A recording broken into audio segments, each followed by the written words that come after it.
mengenai halalkah tulisan ini, haramkah, atau halakun, dan seterusnya, dari teori-teori tentang khat, kufi, atau khat wayang, atau khat apa saja yang viral di media sosial.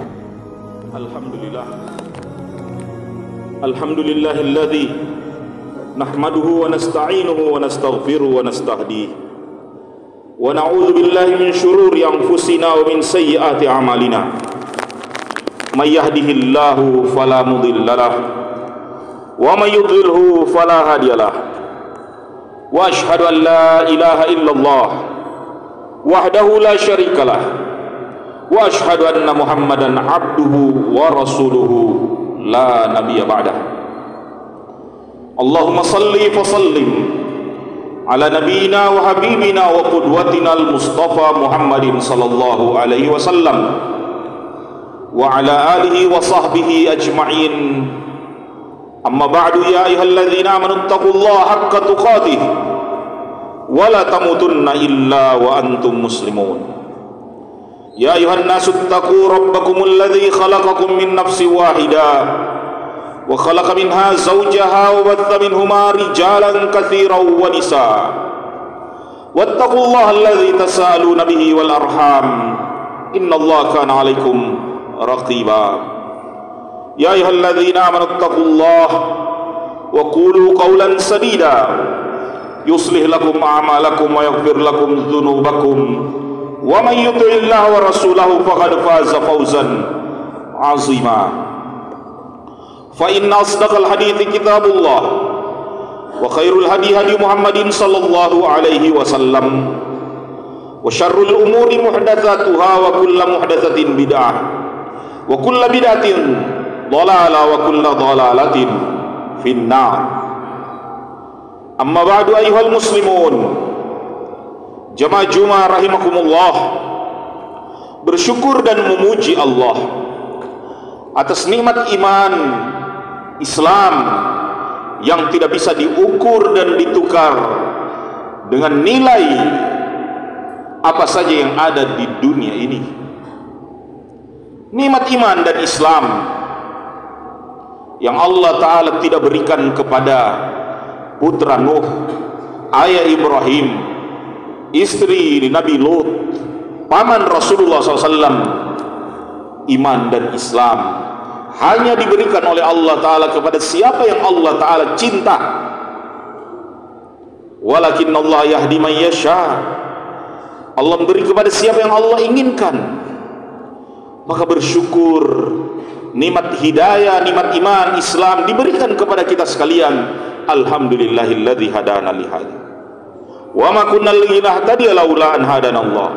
Kita tidak akan mendapatkan semua itu kalau Allah Ta'ala tidak menginginkannya kepada kita sekalian.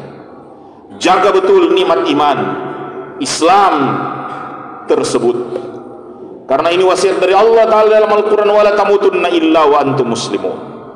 Jangan sekali-kali mati kecuali dalam keadaan Islam.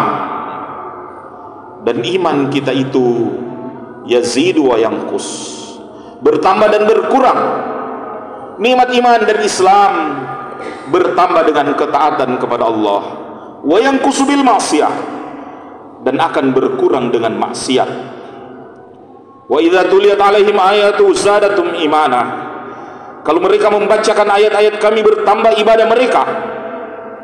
La yazni zani hina ma yazni wa huwa mu'min. Tidaklah seorang berbuat zina tatkala dia berbuat zina masih ada iman di dalam hati. Kalau baca Quran, bertambah iman. Kalau berbuat dosa, hilang iman. Maka pertahankan iman itu dengan senantiasa menjalankan perintah Allah. Fa idza faraghta fansab. Selesai dari satu ketaatan, bikin lagi ketaatan yang lain. Karena sesungguhnya istirahat kita adalah di dalam surga. Berselang beberapa hari yang lalu, kita viral mengenai logo halal. Karena memang wewenang halal semula ada di tangan Majelis Ulama Indonesia, kemudian sekarang berada di bawah Kementerian Agama, pada badan BPCP halal tersebut, dan halalnya MUI telah digantikan dengan halalnya versi Kementerian Agama, yang menjadikan pro kontra di tengah masyarakat mengenai halalkah tulisan ini, haramkah, atau halakun, dan seterusnya, dari teori-teori tentang khat kufi, atau khat wayang, atau khat apa saja yang viral di media sosial. Namun bukan hal tersebut yang menjadi khutbah ini. Yang menjadi khutbah kali ini bahwa persoalan halal dan haram dalam agama kita menguasai sepertiga dari urusan agama kita. Sebagaimana hadis Nabi SAW, hadis mengenai al-halalu bayin wal haramu bayinun wa bainahuma umurun mushtabihat. Kata Rasulullah SAW, yang halal itu jelas, haram itu jelas. Di antara kedua halal dan haram itu ada yang namanya syubhat. Wa man ittaka syubhat, siapa yang telah menjauhi hal yang syubhat, sesungguhnya dia telah menjaga diri dari terjerumus ke dalam yang halal. Kata para ulama, hadis ini sepertiga dari amalan agama kita. Maka berbicara tentang halal dan haram, sebuah keseriusan terhadap umat ini. Oleh karenanya, para ulama yang prihatin terhadap negeri ini, kejadian biskuit Kungguan di tahun 90-an, tentang terindikasinya lemak babi di dalam dengko, beberapa waktu puluh tahunan yang silam, menjadikan para ulama berijtihad, berusaha agar tidak ada pangan atau minuman yang lolos kecuali telah melalui verifikasi halal. Ada apa dengan halal? Halal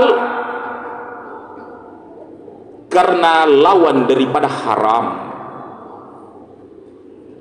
Makanan yang halal, ayyu lahmin nabata min haram fannaru aula lahu. Daging mana saja yang tumbuh dari yang haram, cuma neraka yang boleh melumatnya. Ittaqun nar walau bisyiqqit tamra.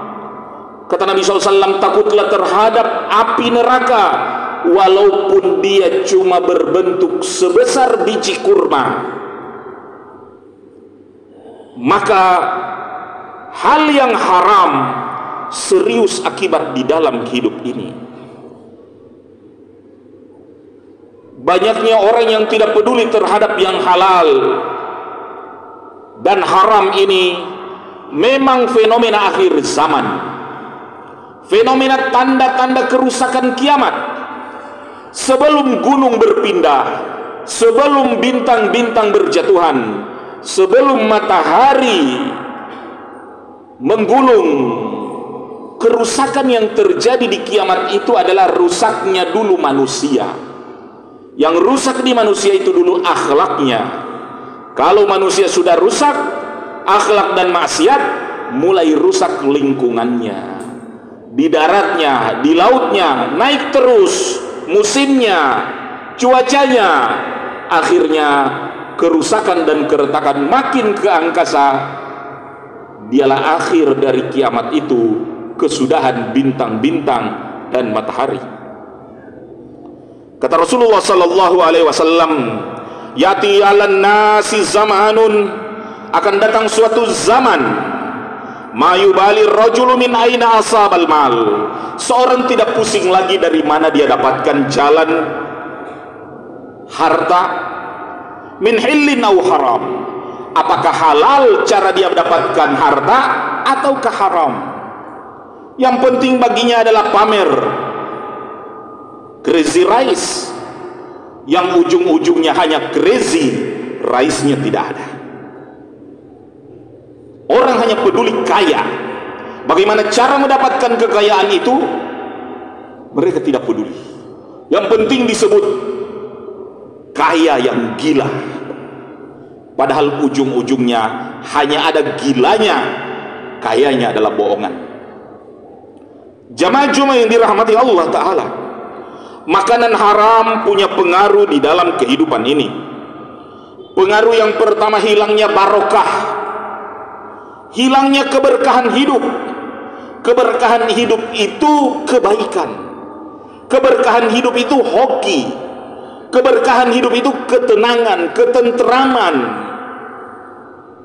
Ya, bila mana seorang berjual beli dan dia menipu di dalam jual beli, al-bai'ani bil khiyari ma lam yatafarraqa, Allah memberi berkah kepada orang yang bertransaksi, berbisnis, menjual, membeli selama mereka belum berpisah.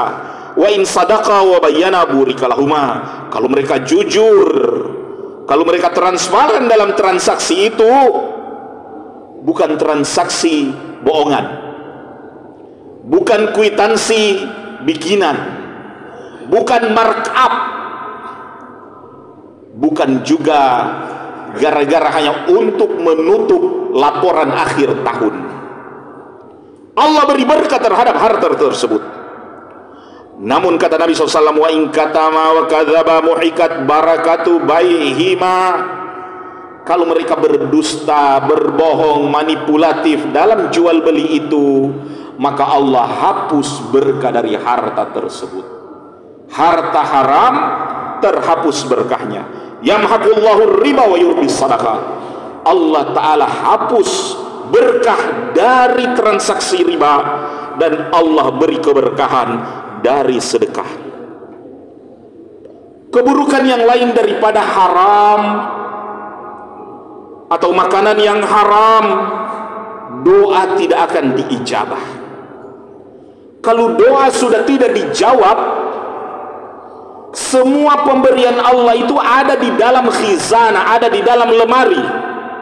Lemari itu hanya bisa terbuka dengan kunci. Kunci lemari pembuka apa yang kita inginkan dari Allah dibuka dengan doa. Namun kunci itu geriginya adalah halal dan haram. Kalau gerigi dari kunci itu semuanya haram, tidak bisa membuka pintu dari rezeki tersebut. Maka halal dan haram punya peran besar di dalam kehidupan ini. Oleh karenanya pastikan makanan dan minuman itu halal. Bagaimana kita mampu bertanya apa ini halal atau haram? Logo dari makanan itu minimal sudah ditinjau oleh institusi yang kita daulat untuk mencari kehalalan dari produk tersebut. Jamaah Jumat yang dirahmati oleh Allah Ta'ala, seorang datang dalam keadaan baju compang-camping, rambut aut-autan, lapar, haus, muka tertengada, tangan menjulang ke angkasa, ya Rabb, ya Rabb, ya Allah, ya Allah.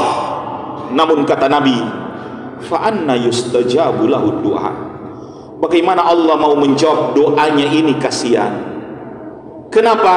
Makaluhu haram, makanannya haram, masyrabu haram, minumannya haram, wasakanau haram, tempat tinggalnya haram. Jadi kata para ulama, sebenarnya keadaan dia yang manusia saja sayang lihat dia musafir, aut-autan, compang-camping, lapar, semua orang iba. Apalagi Allah Ta'ala yang maha rahman, yang maha iba, tentu Allah akan sayang. Namun sayang sekali ketika orang tersebut makan, minum, pakaiannya semua dari yang haram. Wa iyazbillah. Maka doa-doa ini akan terhijab manakala seorang memiliki makanan halal, makanan haram. Ya ayyuhalladzina amanu kulu min thayyibati ma razaqnakum, wahai orang-orang beriman, makanlah dari yang baik-baik yang diberikan rezeki kepada kalian. Pengaruh makanan haram merusak hati, berpengaruh terhadap jantung, denyutnya atau listriknya, wallahu a'lam. jantung secara hissi, secara lahiriah, maupun jantung bermakna hati. Bagaimana? Kata Rasulullah SAW, halal itu jelas, haram bayinun, haram juga jelas, wa bainahuma mustabihatun, di antara halal dan haram itu ada yang namanya syubhat. Banyak manusia yang tidak menyadarinya. Wa man ittaqa syubhati, siapa yang menghindar dari yang syubhat, istabra'a li dinihi wa irdi, maka dia telah memprotek agama dan kehormatan serta wibawanya kalau menjauhi yang syubhat. Wa man waqafi syubhat, siapa yang jatuh pada perbuatan syubhat, kara'i yar'a haulal hima, seperti penggembala yang menggembalakan dombanya di area terlarang, khawatir dia dombanya masuk ke area yang terlarang atau jurang tersebut. Ala wa inna likulli malikin hima, setiap raja itu punya pantangan larangan, dan pantangan dan larangan Allah Ta'ala adalah hal yang dia haramkan. Ala wa inna fil jasadi mudghah, ketahuilah bahwa di dalam tubuh manusia itu ada segumpal daging. Idza saluhat saluhal jasadu kullu, apabila segumpal daging itu sehat, sehat juga seluruh tubuh tersebut. Wa idza fasada fasadal jasadu kullu, kalau segumpal daging itu rusak, rusak juga seluruh tubuhnya. Ala wahyal qalb, segumpal daging itu, kata Nabi, namanya jantung. Nabi menghubungkan kesehatan hati manusia, jantung manusia, dengan hal yang halal. Ya, ketika Nabi SAW ditanya apa itu dosa, mahaka fi sadrika, kata Nabi, yang bikin dosa itu, definisi dosa itu yang membuat dadamu bergetar-getar tidak karuan. Kalau bikin totopore mau tanda tangan, jangan paksa. Kalau bikin takut mau dilakukan, jangan telan. Mahaka fi sadrika fahuwa ithun, karena apa yang mendebarkan dadamu itu berdampak dosa, kata Nabi SAW. Betapa penting persoalan halal dan haram, sehingga di negeri ini halal dan haram merupakan sebuah hal yang lazim. Maka semoga perpindahan wewenang halal dari ormas diurus oleh negara ini, mudah-mudahan diurus oleh orang-orang yang amanah. Mudah-mudahan ditangani dengan mereka yang takut tentang halal dan haram. Barakallahu li wa lakum ajmain. Astaghfirullah wa atubu ilaih. Aqulu qawli hadza wa astaghfiru innahu wal ghafurur rahim.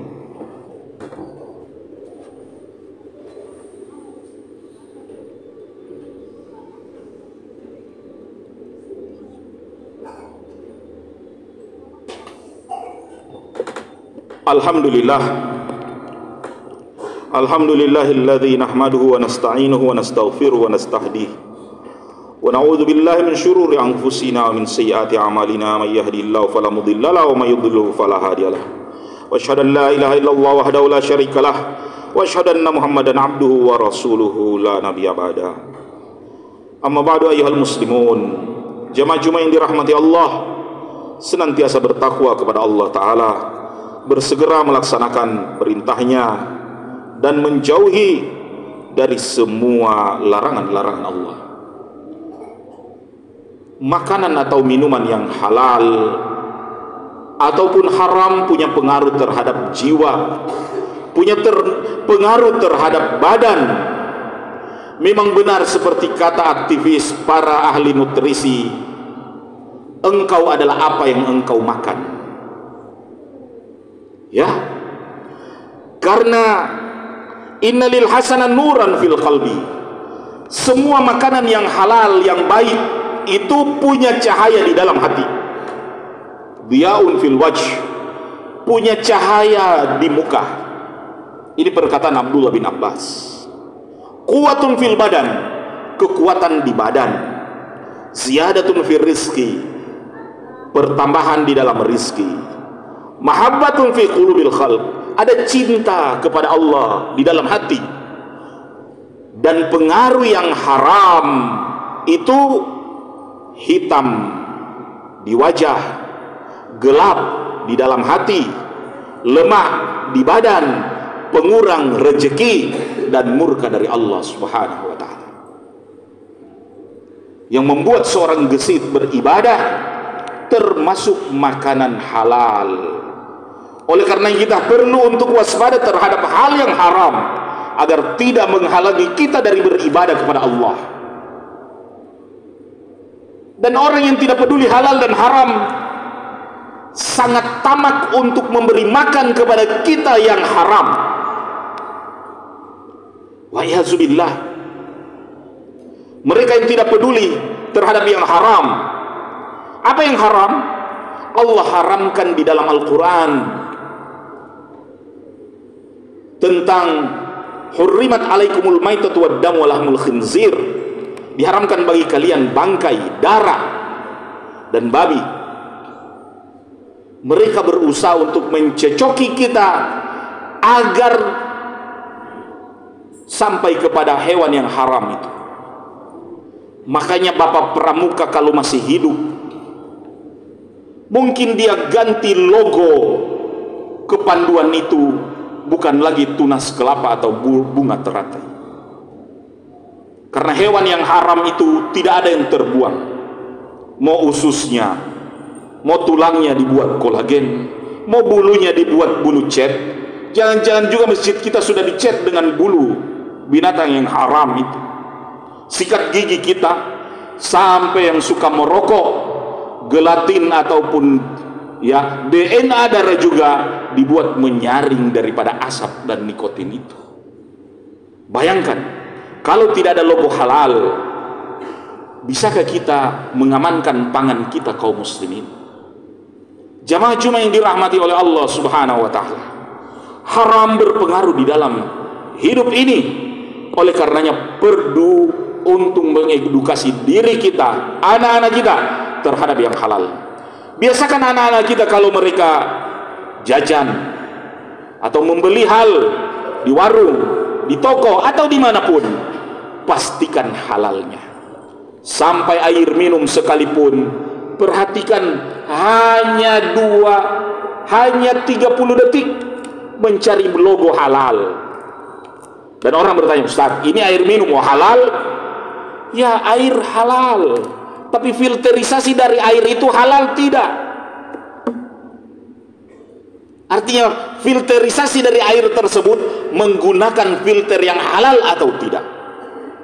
Karena hari ini gelatin dan seterusnya bisa dimanfaatkan, bahkan kotoran dari hewan itu bisa dibuat jadi pupuk, jadi saringan, jadi semua hal. Wa'izbillah. Jemaah sekalian dirahmati oleh Allah Subhanahu wa ta'ala, ini adalah ujian di akhir zaman, dan siapa yang lolos daripada hal yang halal, dia juga akan selamat di dunia maupun di dalam kubur. Sebab termasuk hal yang menjadikan azab kubur adalah makanan ataupun minuman yang haram, sebagaimana Nabi sallallahu alaihi wasallam memberitahukan tidaklah seorang diazab kubur kecuali ya bagian dari sandal yang dia curi, ya, ataupun sesuatu yang diambil, baru tersebut adalah hal yang haram. Rasulullah SAW mengatakan, ayu lahmin nabata min haram fannaru aula lahu. Daging mana saja yang tumbuh dari haram, cuma neraka yang boleh melumatnya. Innallaha malaikatahu yusalluna 'alan nabi ya ayyuhalladzina amanu sallu 'alaihi wa sallimu taslima.